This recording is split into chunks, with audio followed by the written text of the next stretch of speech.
Bonjour, bonsoir à chacune de vous, chacun. Encore, nous revoilà pour continuer notre étude. Leçon 16 exactement. On vous l'a fait parvenir en format PDF. Si vous pouvez le mettre en format papier, c'est bien aussi. Une vie remplie de l'esprit. Voilà la première partie de notre leçon 16 aujourd'hui. Le but de l'étude encore, si vous regardez, c'est construire une maison spirituelle. On va encore continuer de construire. Donc, on est en pleine construction. On imagine un gros édifice qu'on est en train de construire. Et ça fait au jour après jour, au quotidien, ça se construit. Et ce qui nous est demandé à nous, c'est de collaborer, de participer, mais c'est lui la puissance. Pour construire une maison, ça prend une certaine force, et c'est lui qui a la puissance et la force pour la construire. Donc, on va élaborer un peu sur la vie remplie d'esprit aujourd'hui, afin de devenir un édifice inébranlable. On veut construire quelque chose qui est inébranlable, qui est éternel. Donc, si on dit inébranlable, et pourquoi? Pourquoi inébranlable? Parce qu'il y a des tempêtes qui vont venir. Ils sont déjà commencés. Les chaos mondiaux est là autour de nous. Les orages qui nous frappent de tous bords, de tous côtés. La maison fondée sur le roc sera inébranlable. Le roc, on sait, c'est Jésus-Christ. J'ai un verset, c'est 1 Pierre, chapitre 5 au verset 10. C'est vraiment avant de commencer même. 1 Pierre, l'épître de Pierre, c'est-à-dire chapitre 5 au verset 10, qui nous est dit, au verset 10, « Le Dieu de toute grâce qui vous a appelé en Jésus-Christ. » Souvent, on a parlé du « en ».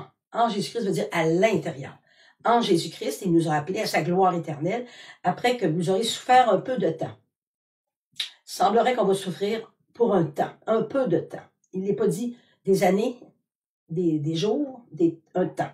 Vous perfectionnera lui-même. Alors, c'est lui la puissance de nous perfectionner. Il vous affermira, il va nous affermir.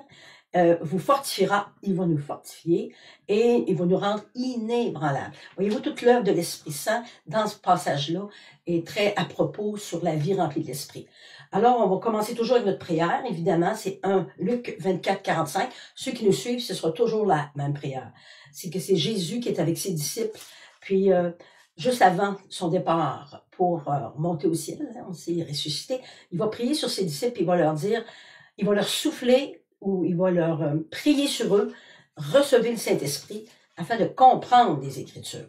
Donc, on n'avait rien. Pour comprendre, ça prend l'esprit. Une vie remplie de l'esprit. Pour comprendre. OK? Mais il y a une différence dans ça entre comprendre et connaître.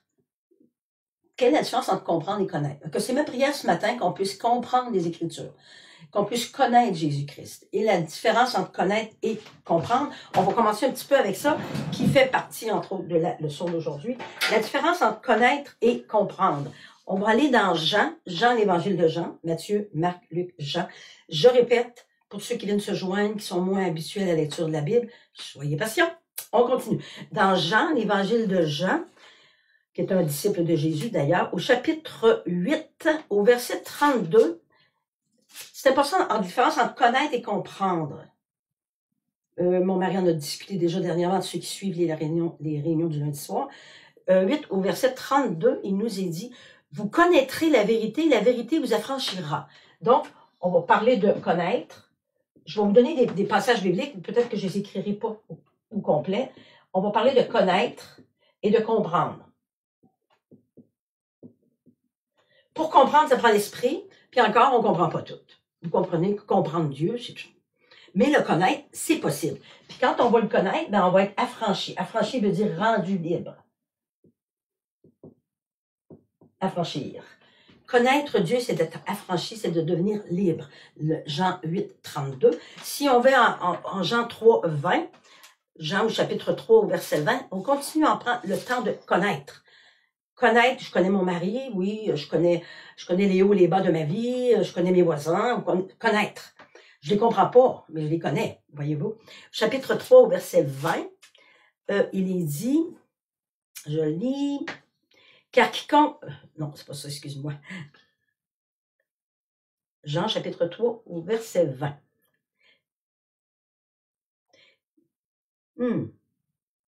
Probablement que je me suis mal... ça parle encore de connaître.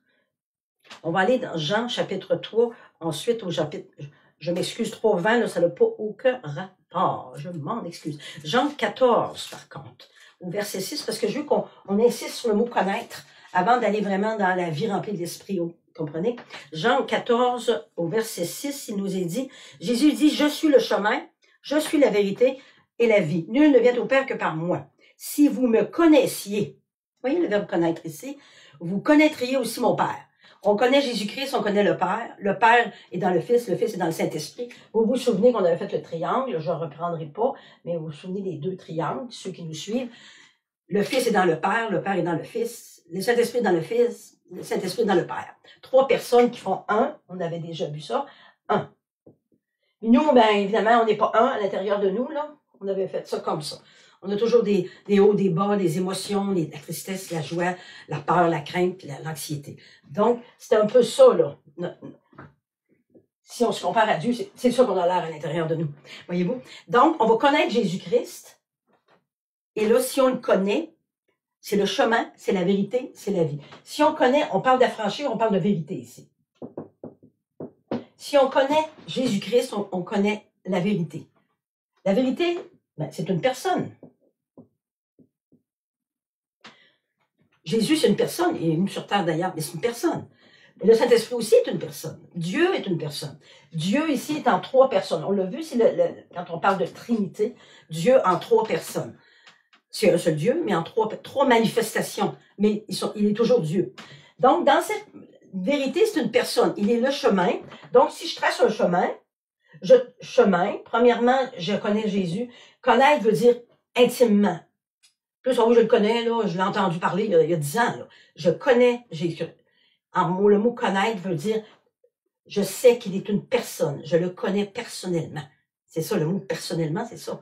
Il est le chemin, je continue à marcher dans le chemin et je trouve la vérité et je trouve la vie. La vie remplie de l'esprit, là. Premièrement, connaître Jésus. On donne notre vie à Jésus-Christ, 20 ans, 10 ans, 1 an. On fait ça par la foi, sans rien comprendre. C'est pas l'importance. On a donné notre vie à Jésus-Christ. Alors, Jésus est venu ici, puis avec le Saint-Esprit, il est à l'intérieur de mon petit moi ici. Le moi, il est trop gros, vous comprenez? Donc, dans mon cœur, tout à coup, Jésus, il vient, puis il veut prendre de la place. Je commence à marcher dans le chemin. Un chemin tortueux, un chemin tout croche. Je veux pas marcher. Toutes sortes de raisons. Là. Vous avez le choix. Dans ce chemin-là, on trouve la vérité. Vérité sur moi-même. Affranchir veut dire vérité sur moi-même. Dans l'affranchissement, on parle de liberté. Est-ce que je suis libre des gouvernements? Je suis libre de la guerre. Je suis libre à l'intérieur, dans cette guerre continuelle ici.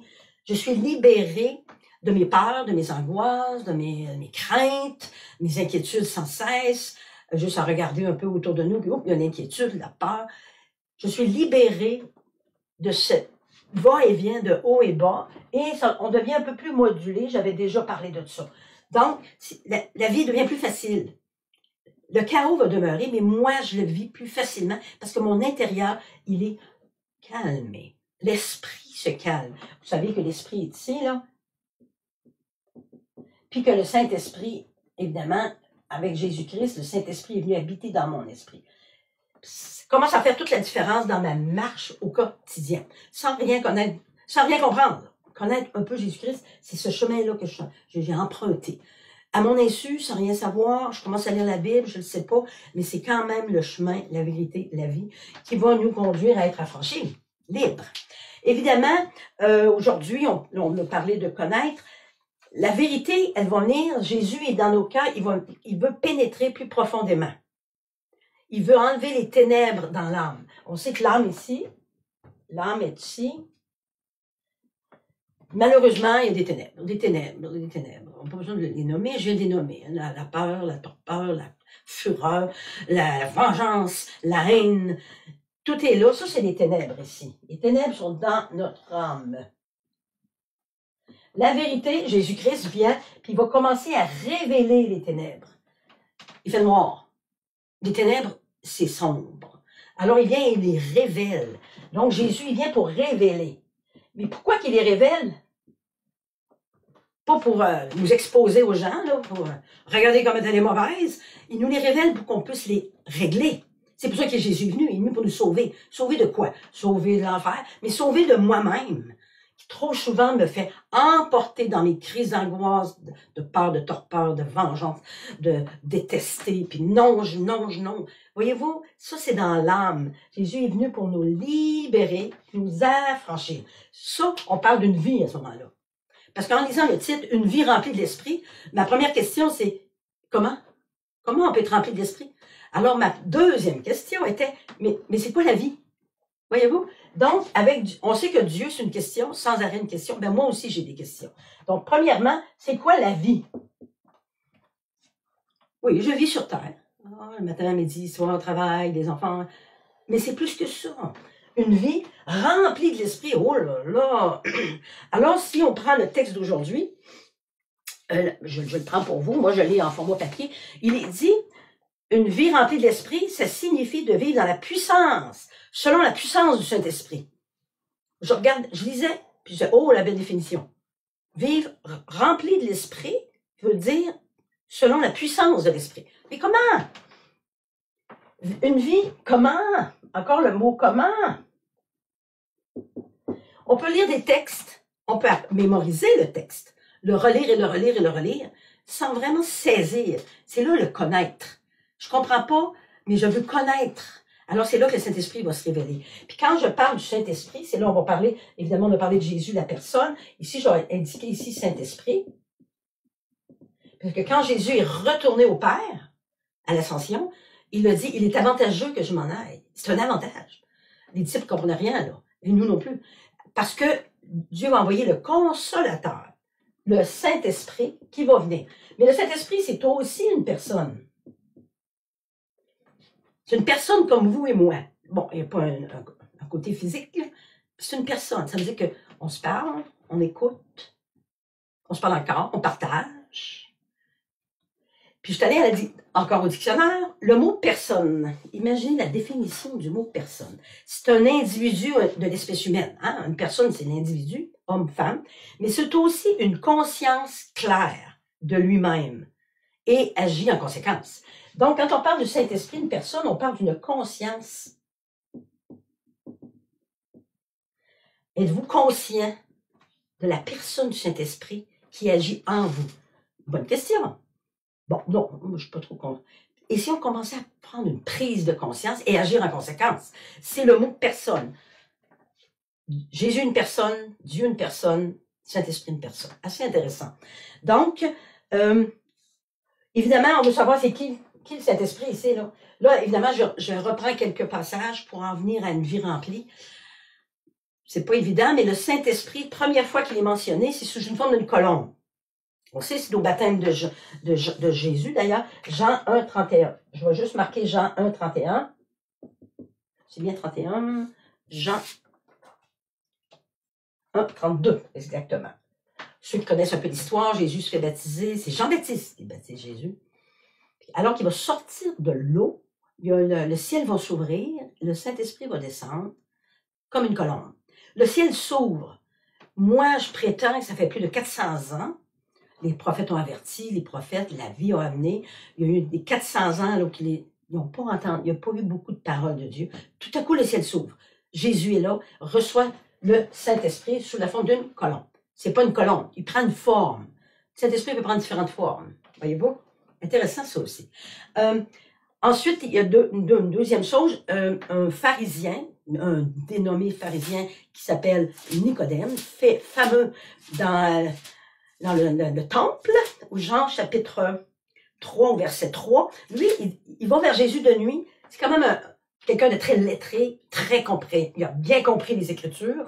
Il va dire quelque chose au verset 1. Nous savons que tu es un docteur venu de Dieu. Il reconnaît la divinité. OK. Personne ne peut faire des miracles comme tu fais si Dieu n'est pas avec lui. Je reconnais que Dieu est avec toi. C'est pour ça qu'il va vers Jésus de nuit parce qu'il a peur. Voyez-vous, son intérieur apeuré. Qu'est-ce que les autres vont dire? Je suis dans l'autorité, puis je vais aller vers Jésus, qui était déjà très controversé dans l'époque. Okay? Alors, plus tard, Jésus leur répond, « Si un homme ne naît de nouveau, il ne peut voir le royaume. » Donc là, on va parler de Jean, chapitre 3. Je suis dans le chapitre 3, au verset 20. Non, 3, Nicodème, c'est 3, 4, là. attendez, je vais passer. Je n'irai pas marquer Nicodème, je vous résume quand même l'histoire, là.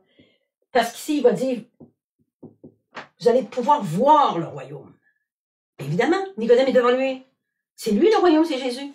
Parce que Jean-Baptiste, il dit, le royaume des cieux est proche, le royaume des cieux est proche. C'est Jésus, le royaume. Alors Nicodème, il se demande qu'est-ce qui se passe. Puis là, Jésus va lui dire, c'est pas facile à comprendre. Si, en vérité, un homme, il doit naître de nouveau pour voir. Au chapitre 3, au verset, à ce moment-là, on va être rendu au verset 5. Voir, mais aussi entrer. Puis là, il va parler de 2 expériences. Naître d'eau et d'esprit. Ça veut dire que c'est 2 expériences. Naître d'eau, l'eau du baptême, la parole, c'est représenté comme l'eau qui purifie le cœur, l'âme. Ça, c'est une naissance. Donner ta vie à Jésus-Christ, le ménage se fait. Moi, je dirais de même. Il se passe quelque chose au niveau de l'intérieur. Naître d'esprit, c'est une autre expérience. Pour entrer, il faut naître d'eau et d'esprit. Si tu veux entrer. Donc, ça veut dire que là, on est dans une porte. Il y a une porte ici, là. Si tu veux entrer, mais normalement, on rentre par la porte. Alors, c'est l'Apocalypse 3:20 ici. Apocalypse 3:20 dit qu'il frappe à la porte. Si tu ouvres la porte, il va venir s'asseoir, manger, communier, partager. Ouvre la porte. Donc, c'est à moi d'ouvrir la porte quand on frappe. Si quelqu'un frappe, normalement, c'est moi qui rouvre. C'est de l'intérieur que ça se passe. Donc, si tu veux entrer, je dirais cet esprit, c'est le portier et qui frappe. Puis il demande, ben, je veux entrer.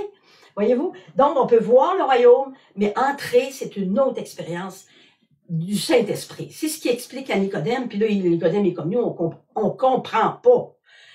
Compréhension impossible. Là, il pose d'autres questions. Ben, est-ce que je dois rentrer dans le monde de ma mère? Voyez-vous, il essaie de comprendre, ça fonctionne pas. Puis là, il dit, il doit naître d'eau et d'esprit. Puis là, il va expliquer que le vent souffle, tu en entends le bruit, tu sais pas où il vient. Hier soir, il y avait des gros vents autour de la maison. Où il vient, où il va. Il en est ainsi de tout homme qui est né de l'esprit. Donc, quand on est entré, là, on est né de l'esprit. Là, ça ressemble à être comme le vent. Il souffle où il veut. Tu n'entends le bruit, tu sais pas d'où il vient. C'est ça, là, un homme né de l'esprit? C'est le modèle que j'ai. Ça semble ça. Donc, c'est pour ça qu'il faut être conscient. Il faut être conscient que cet esprit est avec moi sans arrêt. Est-ce qu'il se manifeste toujours? Non. Mais il me parle. Écoute. Vous savez que quand on parle, on partage la parole, mais quand on écoute, on prend part. C'est pas pareil. On a des réunions de silence, d'ailleurs. Oui, on parle, on partage, le souper, la communion fraternelle, mais quand on prend le silence, on prend part. Ça veut dire qu'on reçoit ce que Dieu a à dire, parce qu'il y en a beaucoup à dire, Dieu. On n'est pas toujours très attentif. Souvent, on n'est pas conscient même de sa présence, malheureusement. Mais bon, il est patient, hein? Voyez-vous, il est extrêmement patient. Donc, ça, on est rendu, là, on commence à voir le Saint-Esprit. Ça nous donne un peu une idée. On veut être rempli d'esprit, premièrement, une vie en Jésus-Christ, hein? N'oubliez pas. Et on commence à le connaître. Puis là, on ouvre la porte. Puis là, on se fait balloter à tout vent de doctrine. Non. On doit être conscient, le Saint-Esprit, et commencer à être affermi dans la voix de l'Esprit. Parce qu'il parle. On va continuer ensuite dans Luc chapitre 4. Là, on va voir que là, je suis rendu là, rempli de l'Esprit. Est-ce que Jésus était rempli d'Esprit? Sûrement. Il avait l'esprit sans mesure. Alors, il est sûrement rempli d'esprit. Luc, chapitre 4. Allons voir une expérience que Jésus va vivre de remplir de l'esprit. Moi, je vais être rempli d'esprit, c'est sûr. Qu'est-ce que ça veut dire? On ne peut pas comprendre, mais on peut l'expérimenter, par exemple. Luc, chapitre 4, au verset 1. Jésus est rempli du Saint-Esprit. C'est exactement ce qu'on veut. Revint du Jourdain, il vient à peine de se faire baptiser, la colombe, le ciel s'est ouvert. La colombe est sur lui, la manifestation, la forme du Saint-Esprit est sur lui. Il fut conduit par l'Esprit dans le désert. Le Saint-Esprit est venu, parce que quand Jésus est parti, il avait dit, il va venir vous consoler, vous conduire, vous guider, vous assister, vous donner la force. Alors là, Jésus qui est rempli de l'Esprit, il est conduit au désert pour être tenté. La question c'est, ça vous tente-tu d'être rempli de l'Esprit? Ouh, Première expérience de Jésus, c'est au désert. Au désert pour être tenté. La tentation, c'est pour amener dans le doute. Es-tu vraiment le Fils de Dieu? Es-tu vraiment rempli de l'Esprit? Dans ton humanité, tu vas sûrement pouvoir régner, tu vas avoir des puissances. Puis là, c'est là que Satan va demander, mais à genoux. Mets-toi à genoux devant moi, puis je vais te les donner, les royaumes. Toute la tentation est là, probablement parce qu'il est rempli de l'Esprit. Alors, on va commencer aujourd'hui en disant, je ne veux pas être tellement remplir, mais au moins si je commence à marcher avec l'Esprit. Ce serait déjà, j'ai parlé de marcher dans le chemin, là, parce que quand on parle de chemin, on parle de marcher, hein, vous savez. On marche à tous les jours, on va dans nos trucs, nos activités, nos occasions de marcher. Soyons conscients que le Saint-Esprit marche avec nous. Ça, c'est déjà beaucoup. De prendre conscience, c'est déjà beaucoup. Et d'être alerte à ce que lui veut faire, ce que moi je fais, et ensemble on collabore, on participe. Chacun sa part. Je ne suis pas Dieu, mais il y a une part de lui en moi, et ensemble on va marcher dans l'esprit. Je ne prierai pas aujourd'hui d'être rempli, parce que je ne sais pas si ça me tente d'aller au désert et être tenté. Je vous dis ça tout de suite. Ça ne veut pas dire jamais, là, parce que les disciples ont été remplis de l'esprit aussi un jour. Donc aujourd'hui, on s'en tient à ça. Donc, on a vu que l'esprit, c'est ça. J'ai beaucoup de feuilles. Donc, vivre dans l'esprit. Là, on va commencer par vivre rempli d'esprit. On va commencer par une vie dans l'esprit, comme je viens de dire. Qu'est-ce que ça veut dire? Encore une question. Qu'est-ce que ça veut dire vivre dans l'esprit? Vivre dans l'esprit, c'est une disponibilité au niveau du cœur. Ah! Vivre dans l'esprit, ça se passe dans le cœur. Pas dans la tête, la compréhension, ça se passe au niveau du cœur.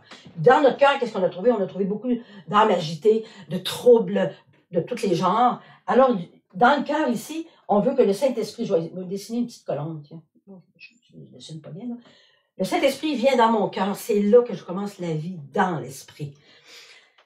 Donc, on va commencer par vivre. Ça veut dire que je parle, j'écoute, il parle et j'écoute. Mais il faut au moins avoir la conscience qui est là.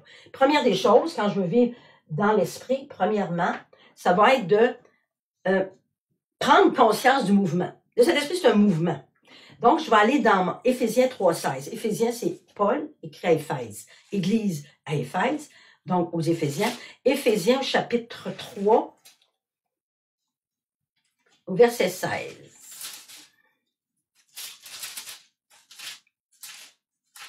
Attention, attention. Chapitre 3, au verset 16. Qu'est-ce qu'il nous dit? Afin qu'il vous donne, selon la richesse de sa gloire, d'être puissamment fortifié par son esprit dans l'homme intérieur. On parle de l'homme intérieur. Premièrement, être conscient qu'il y a un homme intérieur.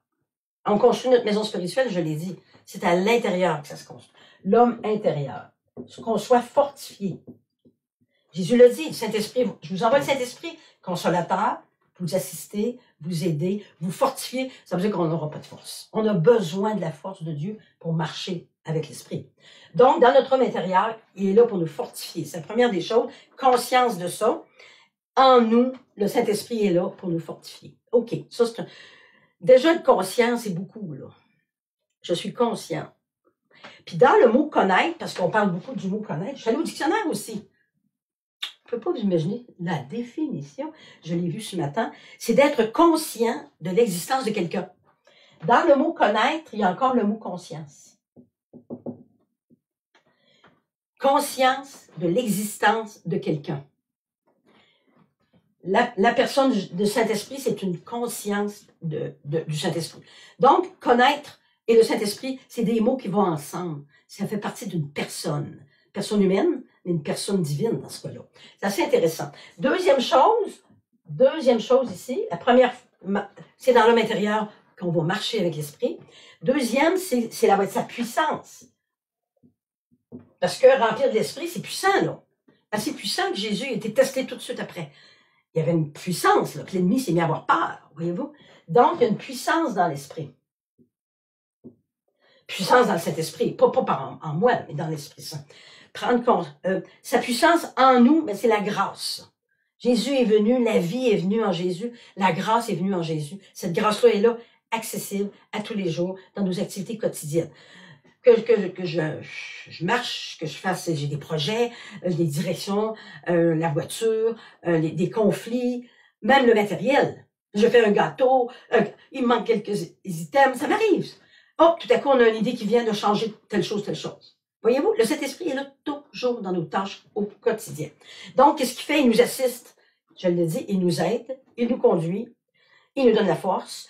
En plus, il nous transforme à son image. Dans 2 Corinthiens, Sylvain a déjà parlé de ce message déjà. 2 Corinthiens, il y a 2 épîtres à Corinthe. Paul écrit à Corinthe 2 fois, dans la 2e épître.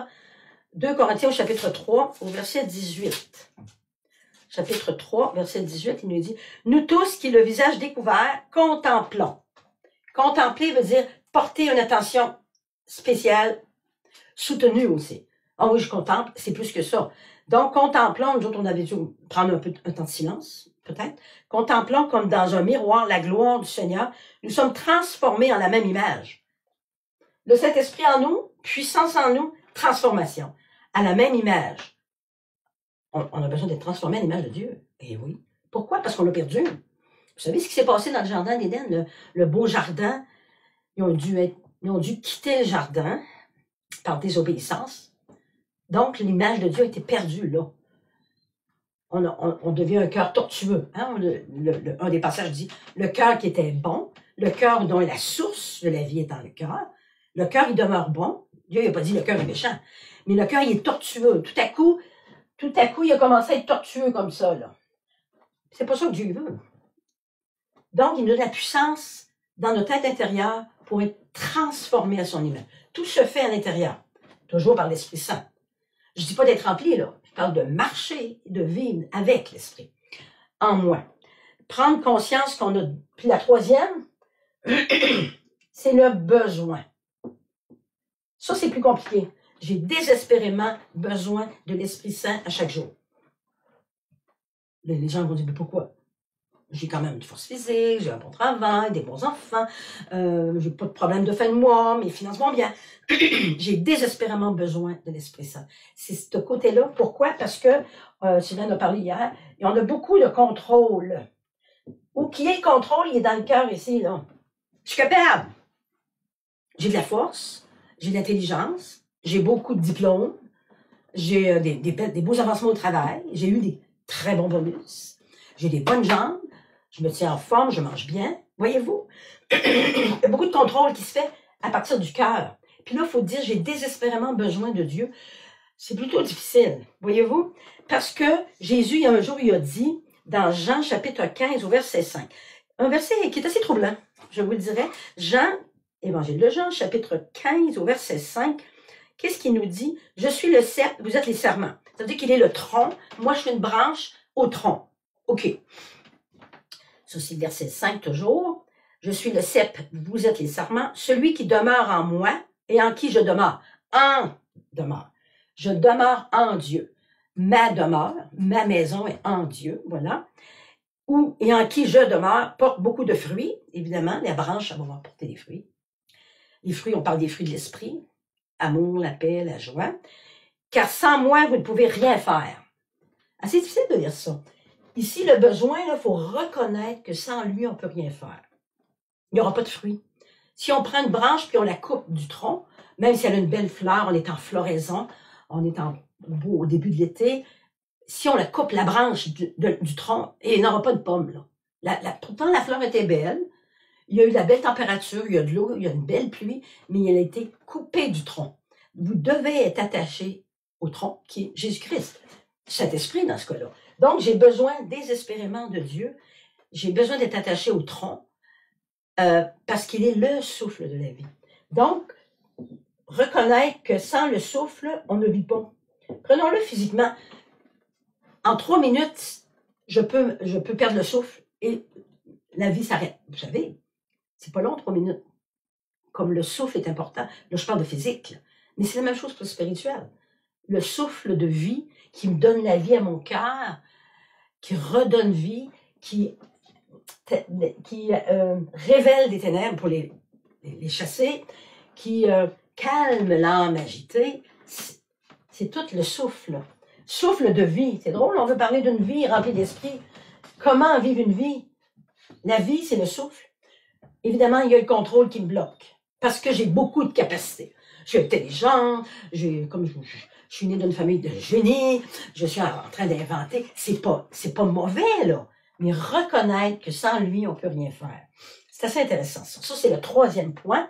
Ensuite, sans moi, donc, ça va, besoin de contrôle. Ce qu'on pourrait faire ici, ce serait l'abandon.